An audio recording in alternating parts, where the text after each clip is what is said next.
सौरभ यार जल्दी आ, यार लेट हो रहे हैं। क्या करता रह जाता है? अरे सागर, बेटे कहाँ जाने की तैयारी है? हाँ पिताजी, वो मैं बाजार जा रहा था। बेटे ऐसा है सागर, मुझे आज तुम दोनों से ना एक गंभीर विषय पे बात करनी है। गंभीर विषय पे? हाँ बोलो ना पिताजी। बेटे मैं चाहता हूँ बहू को भी बुला लो, वो भी इस घर की सदस्य है, उसका भी पूरा हक है। पिताजी आपकी बातों में भी ना सस्पेंस रहता है। अरे दीपांशी, दीपांशी,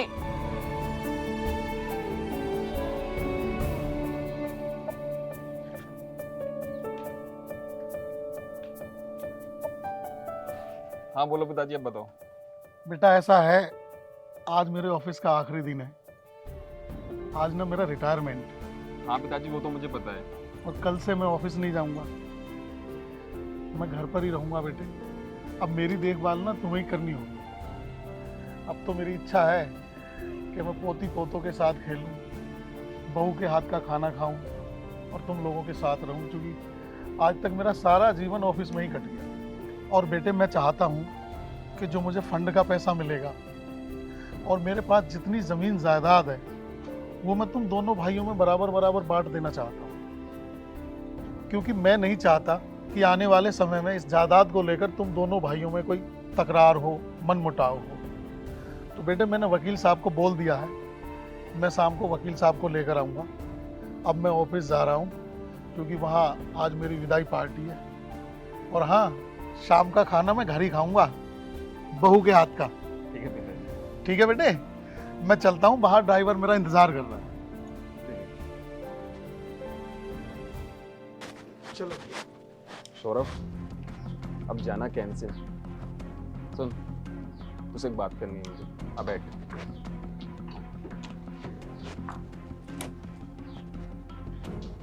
तुम भी यहाँ आओ,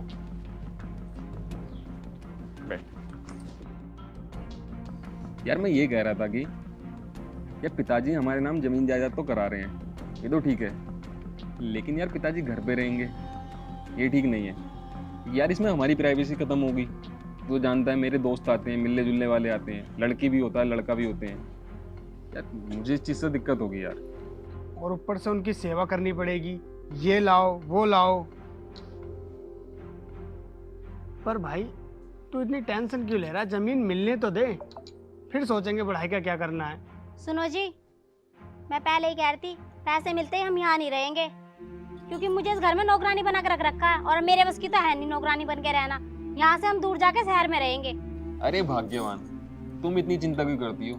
एक बार जमीन के कागज तो हाथ में आने दो, फिर बताता हूँ कि उस मुद्दे का करना क्या है। अरे भाभी आप टेंशन क्यों लेती हो? पापा ज्यादा से ज्यादा कितने दिन जिएंगे? एक बारी जमीन अपने हाथ में आने दो, फिर अपने पास पैसा ही पैसा होगा। मैं भी तो यही कह रहा हूँ इससे। जैसी जमीन अपने हाथ आ जाएगी ना, तो एक नौकर छोड़ देंगे उनके लिए। बस। ठीक है, सिंपल था। बस एक काम करते हैं, पिताजी शाम को वकील को लेके आ ही जाएंगे, ठीक है, फिर अपने हाथ में जमीन कागज आ ही जाने हैं, उसके बाद तो बल्ले ही बल्ले। ठीक है भाभी, फिर तो पैसा ही पैसा होगा अपने पास। अभी इतना भी खुश मत हो, पहला पैसा हाथ में आने दे। सुनो, अब मैं बाजार ही नहीं जा रहा, तुम एक काम करो, आज ना कुछ अच्छा सा खाना बनाओ, आज मैं बहुत खुश हूँ। ठीक है जी। जाओ।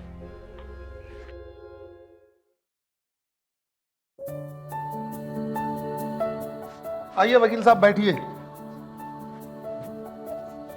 जी सुनवाइए, वो तो सब कुछ ठीक है। सागर, सौरभ, सागर, हाँ पिताजी। देखो बेटे वकील साहब आ गए हैं। ये सौरभ कहाँ है?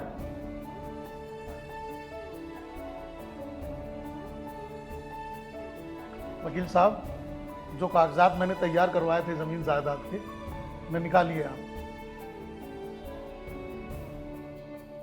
देखो बेटा सागर, मैंने पूरी संपत्ति और अपने फंड का पैसा तुम दोनों के बीच आधा आधा कर दिया है, ठीक है? वकील साहब कागज आ गए, बेटे साइन कर लो। जी बड़ा बेटा कौन सा है? यही है मेरा बड़ा बेटा। आइए। सागर, बेटे साइन करो।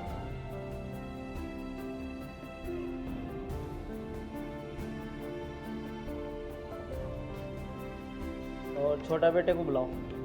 सौरभ,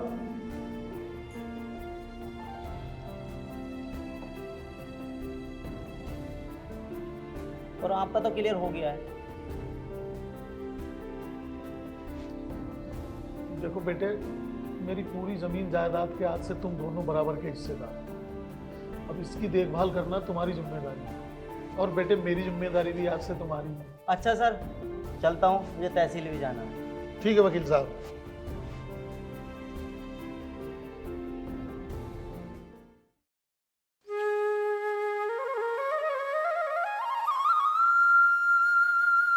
बहू, आज चाय नहीं पिलाई बेटे, एक कप चाय ले आओ। क्या लगा रखा है, कभी चाय कभी पानी, और कोई काम नहीं आपको है? आपने हद कर रखी है, जब से जमीन नाम करी हमारा तो खून पी रखा है। मतलब पीछे ही पड़ो, कभी ये कर दो, कभी वो कर दो, कभी ऐसा कर दो, कभी वैसा कर दो। क्या चाहते हो आप हमसे? ये कैसी बात कर रही है बहू, तू ये क्या बदतमीजी है ये? पिताजी ये सही बोल रही है, तुम इसको 24 घंटे हुक्म चलाओगे, ये नौकरानी थोड़ी ना है, तो मेरी बीवी। हाँ हाँ पापा, जरा कम बोलना सीख लो। अब तुम रिटायर भी हो चुके हो, कितनी उम्र हो गई है तुम्हारी, चैन से पड़े रहो बस। चलो जी अंदर, इनका तो काम ही है बड़बड़ाने का। बेटे सुनो, मुझे पता था तुम एक न एक दिन मुझे ये रंग जरूर दिखाओगे, और तुम क्या समझते हो, मैंने अपनी सारी संपत्ति तुम्हारे नाम कर दी। अभी तो जितनी संपत्ति मेरे पास है उसका 10वां हिस्सा भी तुम्हें नहीं दिया। क्या मतलब पिताजी, हम कुछ समझे नहीं। मेरे पिताजी मरते वक्त मुझे सोने की मोहरों का एक घड़ा भरा हुआ देकर गए थे, जो आज भी मेरे पास है, और वो मेरे मरने के बाद ही तुम्हें मिलेगा। और तुम उसके वारिस जब तक रहोगे, जब तक जिंदा रहोगे, क्योंकि वो तुम्हारे बच्चों को मिलेगा बाद में, लेकिन मरने के बाद। और तुम्हें मेरी सेवा नहीं करनी, मत करो। वो सोने की मोहरों का भरा हुआ घड़ा उसे मिलेगा जो मेरी सेवा करेगा। तुम नहीं करोगे तो मैं वो घड़ा किसी और को दे दूंगा, वो मेरी सेवा करेगा। अरे नहीं नहीं पिताजी, इसका क्या है, ये तो मजाक कर रही थी। आपको चाय तो पीनी है, चाय मैं बना के लेके आता हूँ आपको। और तू पिताजी से ऐसे बात कर दे। पिताजी, इसकी तरफ से मैं आपसे माफी मांगता हूँ। चल चाय बना के लेगा पिताजी को, मैं आता हूँ पिताजी।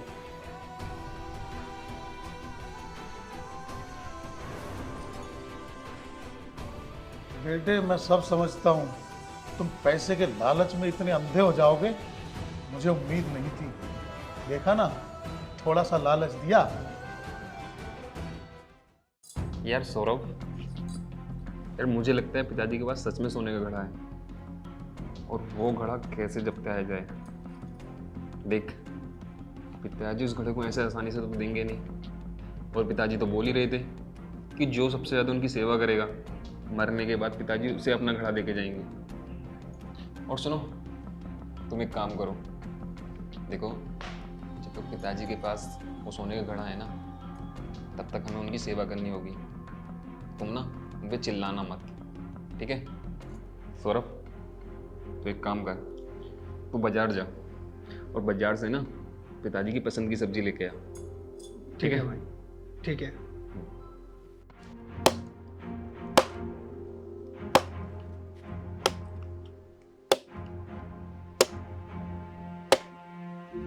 पिताजी, पिताजी, हाँ बेटे। ये सब आप क्यों कर रहे हो? लाओ इसे मुझे दो, आपका आराम करने का टाइम है, ये सब करने का नहीं। ये सब हम कर लेंगे, जाओ नहीं, आप। नहीं बेटे, काट लूंगा मैं। अरे पिताजी आप जाओ।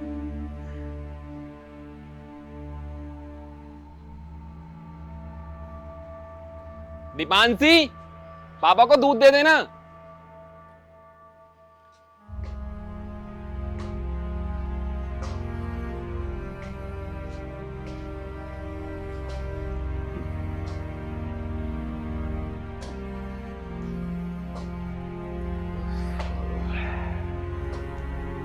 लो पिताजी, बादाम वाला दूध। अच्छा बेटे।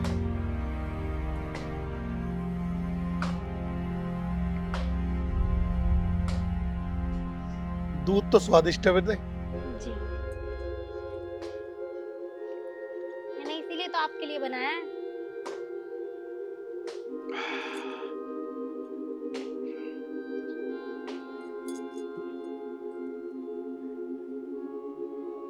ले बेटे।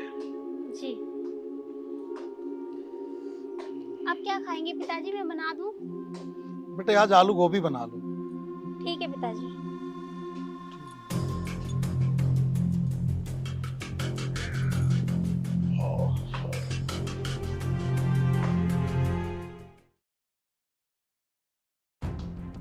यार सौरभ एक बात तो बता, पूरे 2 साल हो गए हैं हम इस बुड्ढे की सेवा करते करते, लेकिन यार वो बुड्ढा उस घड़े को देगा किसे? यार हम सेवा भी उसकी इतनी कर रहे हैं, अरे यार देना तो छोड़, उसने हमें से दिखाया तक नहीं है।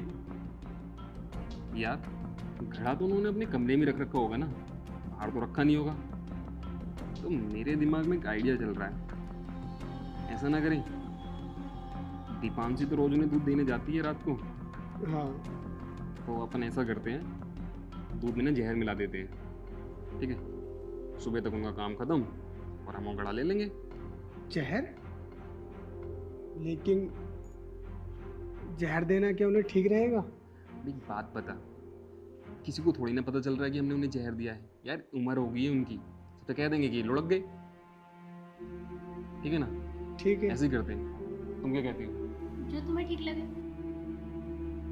चलो फिर चलो। ऐसे ही करते हैं।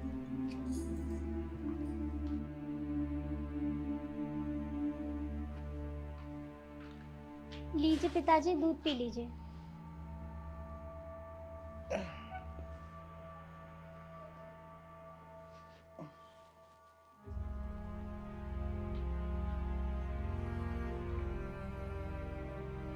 बेटे मुनक्का डाली दिखे आज भी।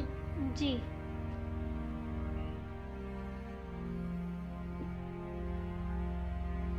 बेटे आज दूध का टेस्ट कुछ अजीब सा लग रहा है। वो आज शायद बादाम ज्यादा ज्यादा गिर गए हैं।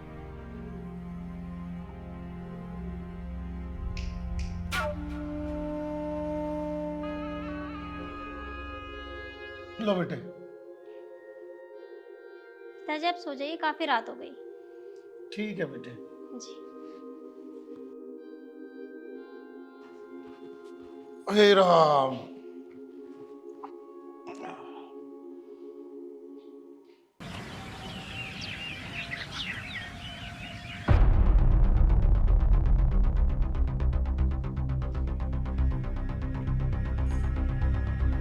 मुझे लगता है हो गया काम, जहर ने अपना पूरा असर कर दिया।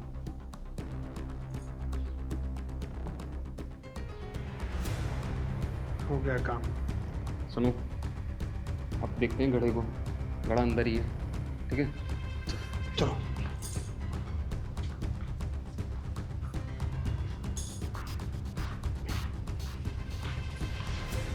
पिताजी का यही संदूक है, जरूर इसमें कुछ ना कुछ हुआ। उठा से पकड़ के रख। तो घड़ा कहीं नहीं है, सारे कपड़े भरे पड़े हैं।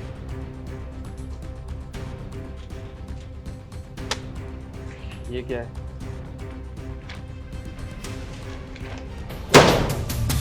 मैं जानता हूँ कि तुम लोग बस मेरी दौलत से प्यार करते थे, बहुत पहले से जानता था, इसलिए मैंने सारी जायदाद तुम दोनों में बांट दी थी। सोचा पैसा पाकर तुम लोग कम से कम मेरा पूरा जीवन ख्याल तो रखोगे, पर ऐसा नहीं हुआ, तो मजबूरन मुझे इस छल का सहारा लेना पड़ा। अरे डूब मरना चाहिए उस औलाद को जो अपने पिता को जहर देकर मार दे। पूरी जिंदगी क्या इसी दिन के लिए माँ बाप अपनी औलादों को पालते हैं। अगर बेटे ऐसे होते हैं तो मैं भगवान से दुआ करूंगा, भगवान बेटा किसी को ना देना, बेटी भले ही दे देना। पिताजी